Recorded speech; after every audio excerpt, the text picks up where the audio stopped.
इतने दिनों से मेरे जैसे भूतों की कहानियां देख रहे हो, लेकिन अभी तक सब्सक्राइब नहीं किया। क्यों? इसकी सजा मिलेगी। इस वीडियो में दिखाए गए नाम, वर्ण, व्यवसाय स्थान और घटनाएं सभी काल्पनिक है। इसका किसी मृत्यु व्यक्ति या जीवित व्यक्ति से कोई संबंध नहीं है। अगर इसका किसी वास्तविक घटना या चरित्र से कोई संबंध पाया जाता है तो यह मात्र एक संयोग होगा। इस वीडियो में कुछ डरावने तत्व दिखाए गए हैं और उसे परिपक्व को दर्शकों के लिए उपयुक्त है। पिछले वीडियो में हमने देखा मोहित और उसके दो दोस्त चिराग और विकास एक अनजानी ट्रेन में चढ़ चुके थे, जिसके सारे पैसेंजर अजीब थे। आधी रात को जब मोहित की आंख खुली, वो बाथरूम गया था, लेकिन जब वो लौटा तो उसने देखा कि पूरी की पूरी ट्रेन खाली थी और उसके साथ उसके दोस्त भी गायब थे। मोहित कुछ समझ पाता, उससे पहले उसे जले हुए लोगों ने घेर लिया था और मोहित के नजदीक आने लगे थे। मोहित चीखने लगा, तभी उसे विकास और चिराग की आवाज सुनाई दी। मोहित ने आंखें खोली तो वो अपने सीट पर सोया हुआ था। विकास और चिराग उसे उठा रहे थे। मोहित हड़बड़ाकर उठ गया और बोला, इसका मतलब मैं सपना देख रहा था। मोहित ने देखा कि पूरी बोगी खाली थी और उसके दो दोस्त के अलावा और कोई नहीं था। मोहित हड़बड़ाकर बोला, यह सारे पैसेंजर कहाँ गए? विकास ने कहा, पता नहीं, हमारी आंख तेरी चीख से खुली और यहाँ कोई नहीं था। चिराग ने कहा, हो सकता है ये कोई स्टेशन हो, सब लोग उतर गए हो क्योंकि ट्रेन भी रुकी हुई थी। चिराग ने अंदाजा लगाया, लेकिन मोहित खिड़की के बाहर इशारा करते हुए बोला, लेकिन यहाँ दूर दूर तक सिर्फ अंधेरा है, कोई आवाज नहीं, कोई हलचल नहीं, यहाँ कोई स्टेशन नहीं हो सकता। तभी उनके कानों में चीखने की आवाज गूंजने लगी। ऐसा लग रहा था जैसे सारे लोग एक दर्द में चीख रहे हैं। मोहित, विकास और चिराग तीनों ही बोगी के गेट पर आ चुके थे, ये देखने के लिए कि आवाज कहाँ से आ रही है। लेकिन आवाज बढ़ती जा रही थी, लेकिन कोई दिख नहीं रहा था। गेट पर आकर उन्होंने देखा कि दूर दूर तक अंधेरा और जंगल फैला हुआ था। विकास ने अपने दोस्तों से कहा, यहाँ से जल्दी चलो। मोहित ने कहा, लेकिन हम जाएंगे कहाँ? यहाँ तो सब जंगल ही जंगल है।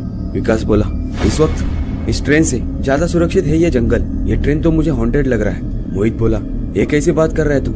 चिराग रोता हुआ बोला, क्या गलत कह रहा है वो? विकास, तुम्हें इसके अलावा और क्या समझ में नहीं आ रहा है क्या? यहाँ जो हो रहा है उसके लिए कोई एक्सप्लेनेशन दे सकता है तू? तेरी वजह से हम दोनों यहाँ फंस गए। मोहित बोला, ठीक है, चलो हम अपना बैग लेके आते हैं। तीनों भागते हुए अपने बर्थ तक गए और अपना बैग अपने कंधे पर लटका कर जैसे ही ट्रेन से बाहर निकलने लगे, उन्होंने देखा कि जहाँ सिर्फ जंगल फैला हुआ था वहाँ एक प्लेटफॉर्म था और जो लोग अभी तक ट्रेन में थे वो सब ट्रेन के आगे प्लेटफॉर्म पर इन तीनों को घूरने लगे थे। जैसे ये तीनों लड़के ट्रेन से उतरने की कोशिश करने लगे, इनके देखते ही देखते उन सब के बॉडी में आग लगने लगी। वो जलते हुए लोग उनकी तरफ कदम बढ़ाने लगे। मोहित, चिराग और विकास तीनों पीछे खिसक गए और वह लोग इनके नजदीक बढ़ते जा रहे थे। कुछ ही देर में वह ट्रेन धू धू करके जलने लगी और उसमें चीख और पुकार गूंजने लगी। विकास हाथ जोड़कर रोता हुआ बोला, हमें माफ कर दो, हमने कुछ नहीं किया, हम यह जानते भी नहीं कि आप कौन लोग हैं, हम तो गलती से इस ट्रेन में आए थे, हमें माफ कर दो। और वो जलते हुए लोग एक साथ रोते हुए बोले, हमें माफ किया था, पूरे ट्रेन में आग लगा दी, हमें तो किसी ने माफ नहीं किया। इस ट्रेन में आने वाला हर इंसान मरेगा, कोई नहीं बचेगा। इतना कहकर उन जलते हुए लोगों ने इन तीनों को घेर लिया। चिराग घबराता हुआ बोला, अब हम क्या करें, हमें तो निकलने का रास्ता नहीं दिख रहा। विकास सोचते हुए बोला, देखो, मुझे इसकी ज्यादा जानकारी नहीं है, लेकिन कुछ सुना है, उसके बेस पर कहता हूँ कि अगर हमें यह पता चल जाए कि यह सब लोग कौन है और इस ट्रेन का चक्कर क्या है, तो हो सकता है बचने का कोई रास्ता मिल जाए। विकास की बात पर मोहित कुछ सोचने लगा और एकदम से बोला, तुम लोगों ने जो किया होगा, तुम लोगों को उसकी सजा मिली होगी। गलती की तो सजा सबको मिलती है ना, लेकिन हमने तो कोई गलती नहीं की, तुम्हें माफी नहीं मिली, तुम्हें मारा गया, तो तुम लोग हमें क्यों मार रहे हो और हो कौन तुम लोग? उसमें से एक चीखता हुआ बोला, हमारी इतनी ही गलती थी कि हम कैदी थे, अंग्रेजों के अत्याचार से बचने के लिए हमने जेल में सुरंग बनाई, उस रास्ते से निकल इस ट्रेन में चढ़कर यहाँ से निकलना चाहते थे, अपनी जान बचाना चाहते थे, लेकिन इस पूरी ट्रेन में आग लगा दी गई और हम सबको जिंदा जला दिया और हमारे साथ साथ और भी लोगों को जो इस ट्रेन में थे उन्हें भी जला दिया गया और अब तुम भी जलोगे हमारी तरह। विकास बोला, मुझे इन लोगों की बात सुनकर लगता नहीं कि हमें किसी भी हालत में जिंदा छोड़ेंगे।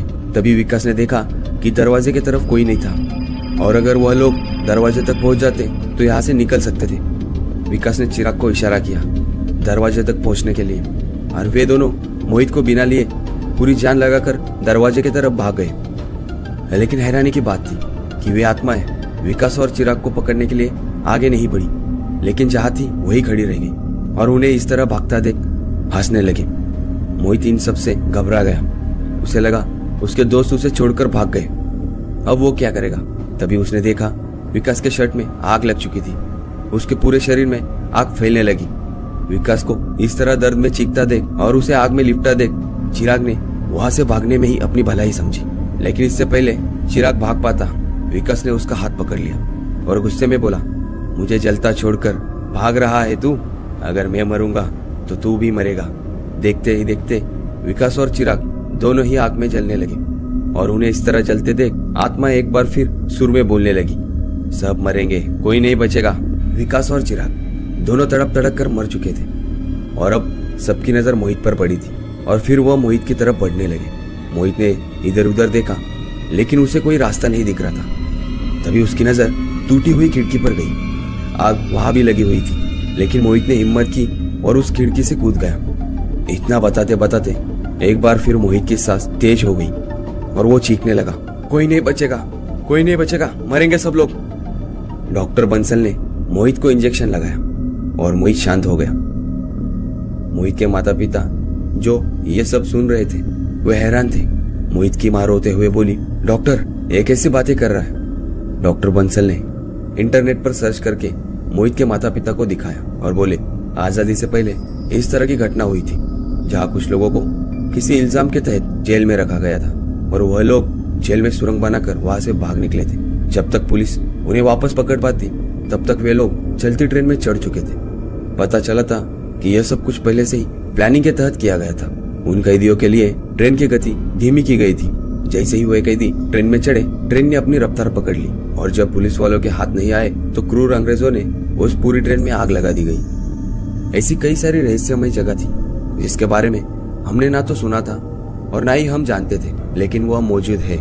जिनका सामना होता है बस वही समझ सकते हैं। मोहित की जान तो बच गई, उसने जो देखा था वो सब कुछ इसके जहन में आज भी है। डॉक्टर बंसल की देखरेख में मोहित का इलाज होने लगा और वक्त के साथ साथ मोहित काफी हद तक सामान्य हो गया था, लेकिन अभी भी रह रहकर उसे वह दौरे पड़ते थे और वो आग से अभी भी बहुत डरता था।